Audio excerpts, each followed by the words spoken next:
Hey everyone, Carrie Beck here with Homeschool Coffee Break, where we help you stop the overwhelm so you can take a coffee break. Today, y'all are in for a treat because I know overwhelm starts a lot, well, all the time, but especially during the holidays. How do you go through the holidays? How do you try to homeschool through the holidays? And so, my good friend Kelly Warner is here, and we're just going to sort of pick her brain for some ideas. So, welcome, Kelly. I am so glad that you're here. Thank you for having me, Carrie. I'm not having a coffee break. I'm having a tea break today. Okay. But don't hold that against me. I am so excited to chat about homeschool overwhelm and how your listeners can homeschool through the holidays with some simplicity and hopefully get to the end of December and not feel like they missed it. That's so good. And y'all, I didn't really think about this, but the name of her company is Hope in the Chaos. Just think about that. She talks about finding hope in the chaos of life, the chaos of homeschooling, the chaos of kids. So this, Mhm. we are in the right place to help you get through the homeschooling and the holidays. So before we dive into that, can you just tell our listeners a little bit about yourself? I'd love to, Carrie. Thank you. As Carrie has already said, my name is Kelly Warner. I'm a homeschooling mom from Maine. My husband and I have four children, two of which are homeschool graduates. So when I say we've done it all, we've done it all. We did start in the public school system, so I can talk about withdrawing and transitioning. And I'd love to just help you make your homeschooling simpler. As Carrie had mentioned, there is hope in the chaos. And life is chaotic, parenting is chaotic, raising children, homeschooling, but we can find hope. I find my hope in Christ, of course. That is where my hope is found. That's where we put our hope in this household. But even if your hope is on getting something out of today's coffee break podcast, we can get that for you. Yes, now those people that follow me know that I'm a person of faith, Kelly, and I have similar faith. And so you might hear some of that sprinkled in here and there. So, but that's good. Whether you agree with us or not, there are still things that you can grab, take hold of, and put into practice. So, Oh, all right. absolutely. So, for those of you that don't know, she is the host of Homeschooling Through the Holiday series. And that starts it, depending on when we publish this, it may have just started or it started recently, and then we'll go for several weeks. So tell us a little bit about what inspired you to start this. And then are there any common struggles that you see with families during the holiday season? Mm-hmm. All right. I am just pulling up my notes here. So I don't miss anything. Yes, homeschooling through the holidays is a 4-week series. We're starting November 17th. We have 16 amazing bloggers who are joining us to give readers like yours, Carrie, just some practical tips and tried and true advice that works in their home. Um, Homeschooling through the holidays has one goal. We want to make holiday homeschooling simple. And for some, we're gonna talk about exactly how to homeschool through the holidays. Maybe you want to stick to your current schedule. Your child needs that routine. You need the system. For others, perhaps you're wanting to take a break and you want to feel okay about that. We cover it all.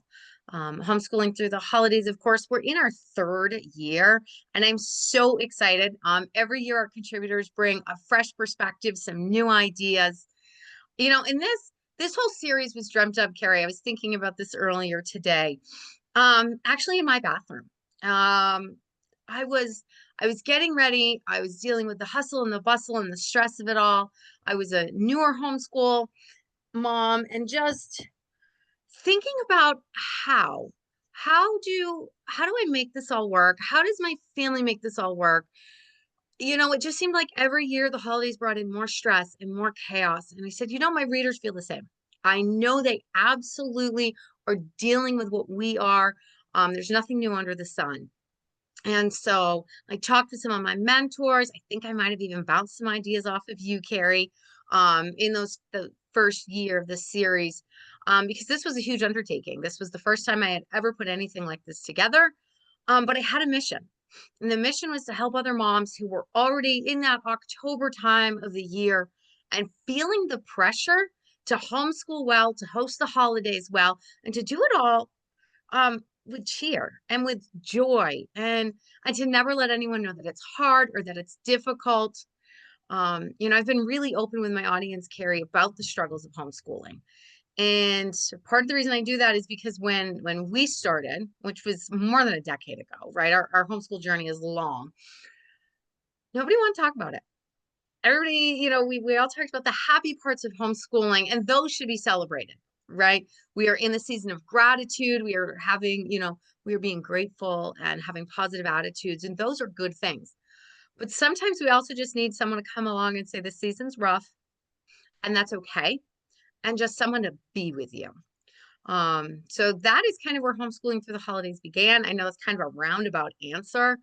Um, but I really had a heart for homeschool moms that are stuck on the struggle, of the overwhelm, the complexities, and just feeling like they have to do it all. It's okay if So you true. can't. I can't do it That all. is so good. And you are so transparent, I know. And that's one reason I wanted to have you here. And that, I remember when I would speak at conferences, and these people are going, "Oh, my kids just love homeschooling all the time. They just love this, that, and the other." And I'm like, well, mine didn't always love it, and let's be No. real. And so people didn't Mhm, want to share some of the struggles. And yet I think we are now in a place, especially the last several years, mhm. especially after all the COVID stuff, that people are more open to say there really are struggles. So let's talk a little bit about realistic expectations. What are some, if you holiday homeschool, what would that realistically look like in your homeschool? Right. Well, if you are someone, like I said, Carrie, if your child or your home thrives on order, it is okay to keep your schedule. Perhaps you do have a more rigid plan where you start school at 9 and then maybe you're done at 1. So perhaps your holiday homeschooling is going to look like we're going to curve that back. Maybe we're going to leave school from 9 to noon, because some children and some families, they thrive on systems and routine. And so to come out of that routine is just going to cause too much chaos. And that's okay. For other families, and we've done this ourselves, sometimes we take the whole season off. I had one year where I told the kids, we're going to do topic studies for December. I'm not going to assign you any math, any history, any reading.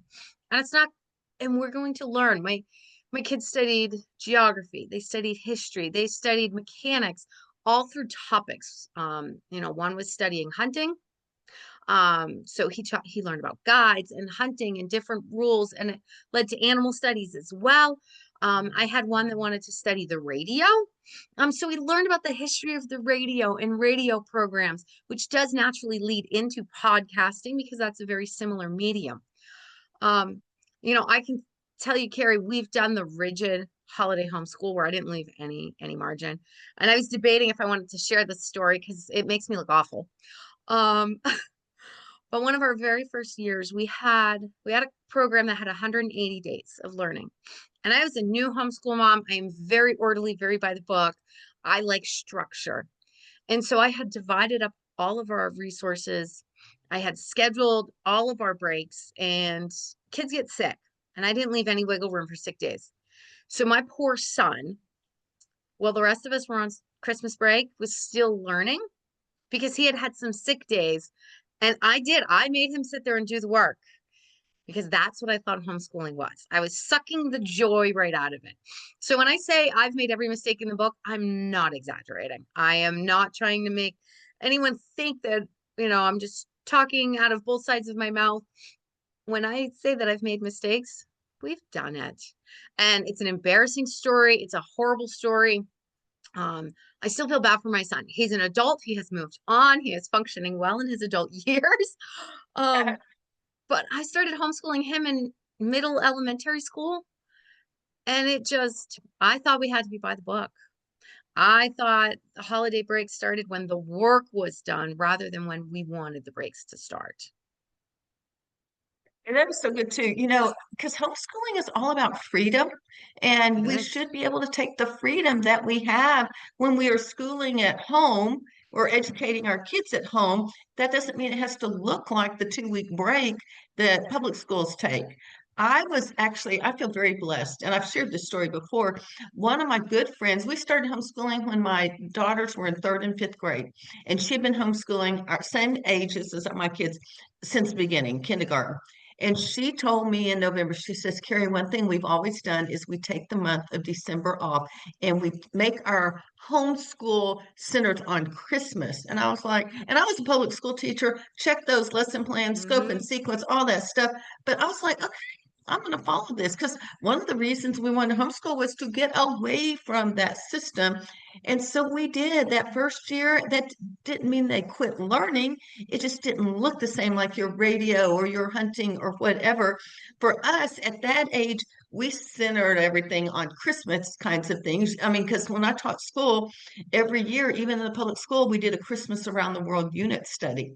And Yep. so I knew that. So I was like, okay, we can at least do something that I don't have to like figure all out. So I know moms also like we're talking about simplifying. We're talking about quit the overwhelm, and it's going to look Hmm. different with different families. So how can we keep learning simple, but also have meaning in our learning through November, Thanksgiving, December, Christmas, Advent, and all of that? All right. Well, one of the best ways that I think we can keep learning simple is to make it relative to the time of year, right? This time of year, we're in our Thanksgiving and our Christmas season. It is a wonderful time to look at opportunities such as baking cookies for your neighbor, where you are, first of all, being serving, right? Scriptural lessons abound there. You are caring for others, you are being giving, but you're also, when you're cooking and when you're baking with your kids in your home, you've got measurements, you've got budgeting, especially if you're, talking about how many cookies do we need, how much flour do we need. The other day, my daughter, she's 11, she wanted to start sourdough.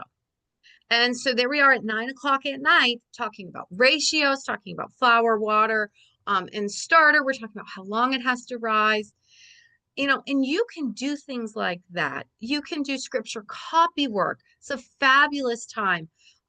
If you'd like to, one of our favorite lessons that we do is we read through the book of Luke in December as a family. Everybody reads one chapter per day, and then we just have open discussions about it. Not everything in homeschooling has to end with a test. Many of the best lessons we give to our kids allow them to have a real life application. So perhaps you're shoveling snow. I live in a snowy environment up here in Maine. So maybe you're shoveling snow for neighbors.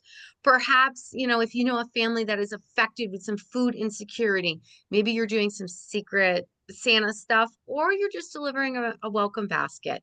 Churches often have opportunities for service. Homes need to be decorated.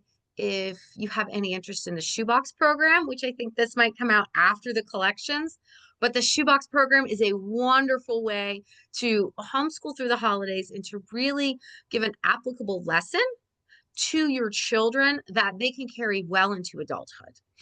And if you are someone who wants to have a little bit more in your learning, there are Christmas books you can read. Watch the movies, do a compare and contrast. You can bake through the movies. If your family likes perhaps Elf, there are some interesting recipes in that, right? Then you can lead into a study in nutrition. I know that's not everyone's cup of tea, but that was the first movie that popped into my mind that had some good food, right? We love reading Charles Dickens' A Christmas Carol. And then, of course, we watched the movie so that we can have some compare and contrast. It's one of my favorite things to do with books and stories. But you can do copy work, you can study the authors, you can study the time period or the place where the book has been set. So it is really easy. And sometimes we say that, right? Because we've been homeschooling for a long time. So for those of us that have been in this, we say, oh, it's easy. Grab a book, think of a lesson. If your listener is going, I have no idea how to sit with a book and think of a lesson, that's okay. Contact me, contact Carrie, and we would happily teach you how to read a book and pull out those lessons that are naturally just around your home and around your children. Okay, so you mentioned Charles Dickens as one of your favorites. What I'm thinking favorite, you mentioned so many activities. Can Mm, you think of anything that's either your favorite seasonal activity, tradition, or something that was your kid's favorite thing? Because I know you have a few that are out of the house or grown up, but you still have some at home. we do. We What have were adult some of the children favorite over here. activities? Yeah, that Um, were homeschoolish that actually I mean, I think all activities have some educational value, I guess, they unless do. you just sit and do video games and you don't pay attention to anything. But all those things you mentioned have education value. Which ones were your favorites or your kids' favorites? Well, one of our favorite activities, and this is more of a family tradition, but it does fall into the homeschooling realm. And we still do this when we decorate our home for the holiday season. We make homemade hot chocolate. We listen to classic Christmas carols, and we run around our house. We talk about our ornaments. We talk about the things that are going up. Because I really want my holidays steeped in tradition. I want my children to look back with merriment and excitement for the times that they had. I firmly believe the holidays are a season, not just a day. Um, my children will say they absolutely loved the year we took December off from book learning and we did the topical learning. That is not something that I have brought back. But it was a wonderful experiment for myself, more so than the kids. It gave me the permission to let go as we were diving into more relaxed learning. Charles Dickens, as I mentioned, that's a favorite. We read that every year, and we do read through Luke every year, because I think it's important. This year I'm hoping to throw in some Christmas around the world studies. It's not something we've ever tackled, but this year I only have two. We're only homeschooling two, which is so different. It feels so tiny. But I think it would be really interesting to learn how other cultures and even other time periods have celebrated Christmas. Of course, our modern Christmas, I don't think it's reflective in many homes of what it should be. Um, this year we're really taking a spin, Carrie. We're doing character training, right? We're really working on characters and hearts, and really just making sure that hospitality, Mm. bravery, integrity, and gratitude. Those are some of our big focuses for this year. Um, and so I think some holiday around the world studies are going to just help pull us back and really have my kids thinking, and of course any of our listeners, put a little perspective Yeah, into our you, homes. you, we don't realize that sometimes our traditions that we have Mhm. here in the United States have come from other countries. There's one Yeah. story, and I won't go through the whole thing. It's a story about a man named Boniface who was in Germany. He moved from England to Germany, and there's a whole long story to get to why he's Hmm. whacking off branches, and the branches end up being the boughs that they put over their fireplace. And it all started, and I know the other thing I think I have a hard time with is people are like, oh, but that's a pagan thing. I'm like, you know what? Jesus went and spoke parables about where those Hmm. people were at that moment in time to draw Yep. spiritual truths. And that's what Boniface was doing. And so when you do start, you're going to learn things in history that are not in a textbook. You are. You're just going to grow so much. And so I Hmm. loved Christmas around the world. And plus, you know what? You can always throw food in there. And if I threw food in something, my kids always paid a little more attention. Oh, we're going to make oh, yeah. And then you Hmm. can sort of tie it all together. So Oh, exactly. If you keep little hands busy with a snack, that's one of my favorite tools, especially for a longer lesson or a boring lesson. this is true. Feel that little Mm. tummy. Okay. I know some Yes. moms are like, okay, well, that all sounds good. Hmm. But one, I'm either not sure if I can really take a break. And I've even had Mm. some moms, what do you do with your missing days? And I'm like, those aren't missing days. Those are like creative ways you can still count English or Hmm. reading and all that stuff. But some people are like, how do I take a break? How do I not be behind? I don't want to be overwhelmed. So to me, it's all a mindset thing. We've got to sort of reset our mind, our expectations. And so what do you have any suggestions to where they can sort of change their mindset and still come out with some semblance of peace in throughout the holidays? I do, Carrie. And that was part of the reason I started thinking about the story that I shared earlier about my son, right? I was so worried about him being behind in his book. You know, here he is, I think fourth grade maybe, and I am cutting into his Christmas break while everyone else is pausing because I am worried about some outside pressure. Um, so if you've got mom guilt, it's okay. I've got mom guilt too, right? We feel guilty because we care, and we feel guilty because we want to make sure that we're doing a great job. That in and of itself already tells me you're doing amazing as a homeschool mom. Um, However, I will say over the years that I have learned, rest needs to be as much a part of our homeschooling as the busyness, right? We have got to allow for natural breaks and encourage our children to not always run on autopilot. American society, especially in this modern world, we are go, go, go. We are always talking about time hacks and efficiency and how can we learn more, do more, multitask. And we've done it to a fault. Um, our children aren't robots. Our children need natural times of rest to decompress, to allow our brains to process what we've learned, to slow down. I go back to scripture. God created rest in the beginning, right? His seventh day, right after he put humanity on this earth, he rested from his work. And I'm not going to go so legalistic as to say following the Sabbath, but God put rest for himself. And he gives the earth a natural rest. Winter and the slowing down of the seasons, especially again, I'm up here in Maine. Nothing is growing, nothing is blossoming and blooming because everything's at rest during the winter. And so as the days get shorter, um, as our daylight hours, decompress, maybe that's time for us to just say, you know what, we're going to slow down too. We're going to focus on the birth of Christ. We're going to focus on our families. We're going to really understand what this means rather than just check boxes and say, okay, we did our math drills. Okay, we've got our math facts. We've got our history dates. We learned science today. Because when our kids are stressed and when everybody's under pressure to learn, is anyone actually learning? I don't know. Is anyone, I just had this conversation yesterday with my daughter. She's working on the continents of Central America or the countries, I'm sorry, of Central America. We're learning countries around the world. And she wants to get through it as fast as she can.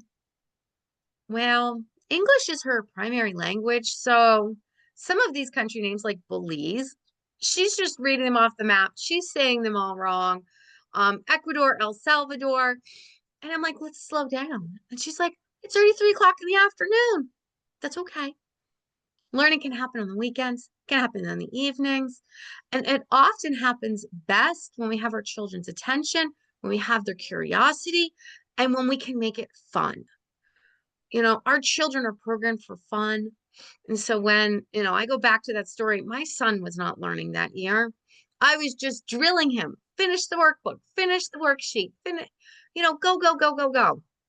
I don't think he remembers those lessons. I don't think those have applied. I learned more out of what not to do in that season. And so that's what, if we have a listener out here, Carrie, who is struggling with how do I take a day off? How do we take a week off? What about all this math? It's a 36-week program. It's going to be okay if you get to May and you've only done 30 weeks. You can still be done with your school year at 30 weeks and pick up with week 31 when your school year resumes. You can always, if you've got a child who's interested and they want to move a little faster in the spring when the days are longer, that's okay. No one says that we have to finish every book, finish every worksheet. No one says we have to do all 45 minutes of the curriculum every day. And so, if we have moms out there that are struggling, the best thing they can do is say, I feel guilty, but I'm still going to pause because I know it's what's best for my kid. And as we as moms learn how to do that and teach ourselves how to rest, it will be easier. Next year will be easier because you'll get to January this year and be like, okay, we're going to pick up. We're going to start. We're all refreshed. We're ready to learn. And then next year, when the guilt comes or the concern about the slowing down for the holidays, you're going to be like, no, we did fine. We get to January and nobody missed out on anything. So good. I was a public school teacher for 6 years. I don't know that I ever finished a textbook, even in Mm-hmm. math, because mastery was more important to me. And Mm-hmm. so, we would go through, but sometimes we'd have to slow down and come back.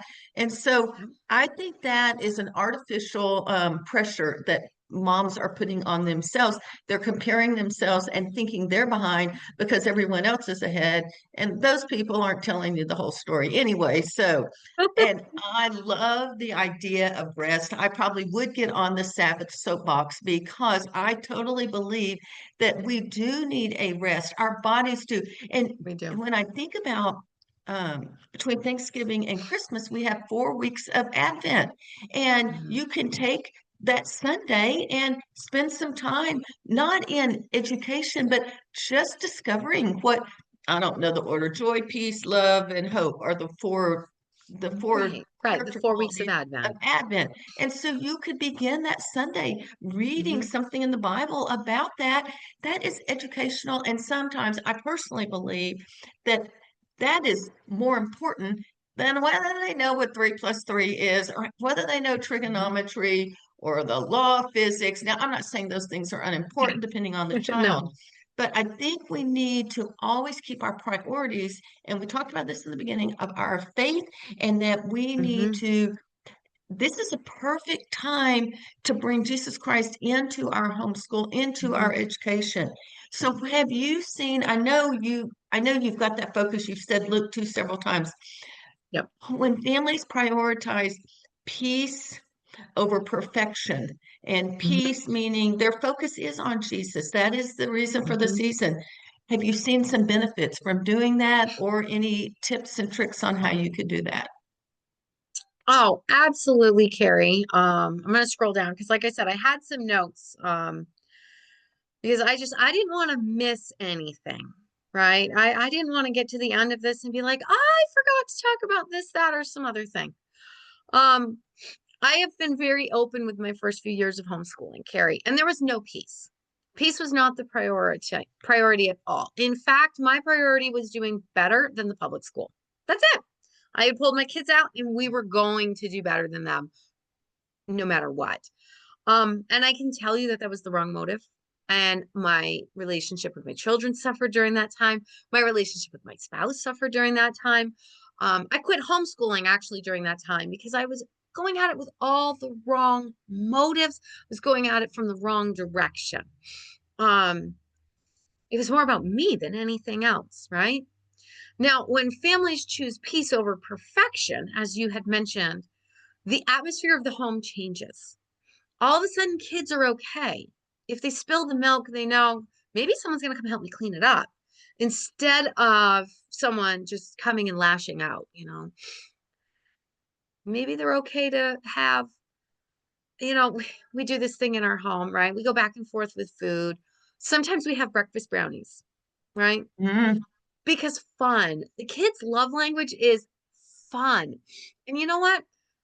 Sometimes we eat breakfast brownies, but sometimes we eat Fruit Loops too. And in all honesty, what's the difference between Fruit Loops and brownies? I don't think there is any. And I don't want to talk about food preferences and whatnot, but it's just a matter of how can we connect with our kids? Jesus never hurried in his ministry. He knew he had just the right amount of time. In our world, we tell everybody we have to hurry. If you look online, you will be told that you only have 18 summers with your children. You only have 18 Christmases, right? And we're told to just soak it all up and just enjoy it while it lasts. Well, I still see my adult children, and I know you do as well, Carrie.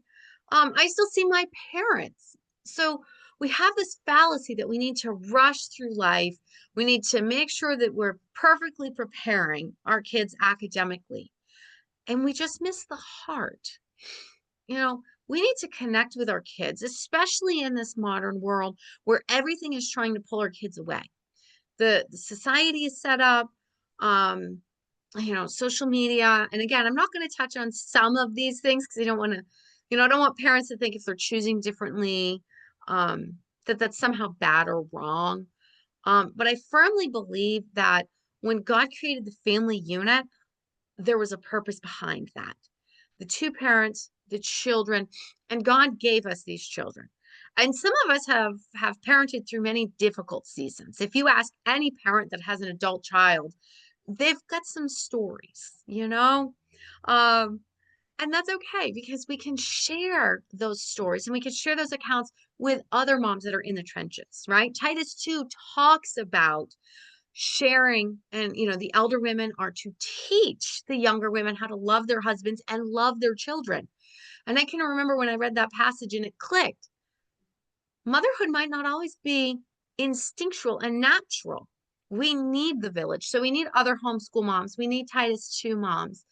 And we need to, when the enemy comes in and he tells us to rush through holidays or to rush through the lessons or to just hurry our children along, or to fix the cookie because, their candy cane cookies aren't perfectly shaped, just tell him no. No is a complete sentence, and it is the best defense you have against the outside pressures of the world. Um, you know, as I mentioned earlier, we do a lot of traditions because I think traditions keep us rooted. And it's okay if traditions change too. We used to just bake cookies as a family. But a few years ago, I read another mom blogger and she bakes one batch of cookies with each of her children. And I said, oh, I love that. So I'm going to adopt that tradition because the more my kids get older, the more I said, okay, I want to be rooted with them. I want to figure out how to transition and have good adult relationships with them. So if you're home right now, it's feeling chaotic. If the idea of the holidays are stressing you out and you're concerned, think about a way you can just add one thing. Maybe it is cooking with your kids rather than worrying about math. Maybe you are going to pause history in exchange for maybe a movie night with your children. Um, Perhaps you're going to say, you know what, we need some new holiday traditions, and just hop on Google real quick. I'm sure a quick Google search will yield you dozens. I know I have a blog post about holiday traditions that you can start with your family. So there are many ways, and I think those traditions and remembering that rest is okay are two of the best ways that you can maintain peace in your home and homeschool during the holiday season. Okay. And I will say rest is so important. And I love the idea of winter is when everything dies.